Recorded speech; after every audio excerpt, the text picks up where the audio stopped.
యేసు రక్తమే జయం. పరిచర్య ప్రైజ్ ద లార్డ్. జనవరి 16వ తేదీ 2025.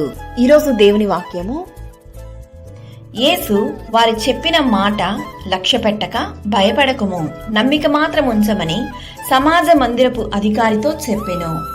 మార్కు సువార్త 5వ అధ్యాయం 36వ వాక్యము.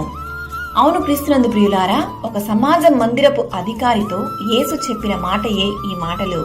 యాయీరు అను సమాజ మందిరపు అధికారి తన చిన్న కుమార్తె చావనయున్నదని తనని బాగు చేసి బ్రతికించమని యేసుక్రీస్తును కోరెను.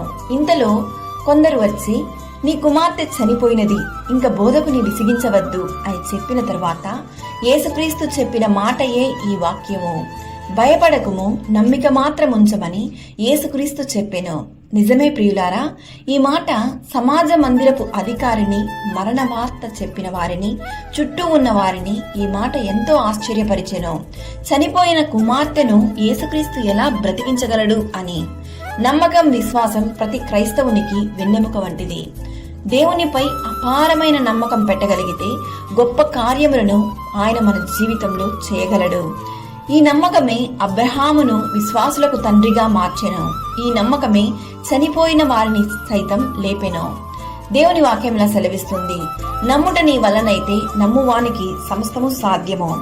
ఈరోజు ఈ వాక్యం వింటున్న ప్రియ సహోదరి సహోదరులారా, నీవు దేనిని బట్టి భయపడకు, యేసయ్యపై నమ్మకం మాత్రం ఉంచుము. ఆయన నీ కార్యములను జయముగా మార్చెను. సకల ఘనత, మహిమ, ప్రభావములు యేసయ్యకు మాత్రమే కలుగును గాక. ఆమేన్. God bless you. Download ShareChat.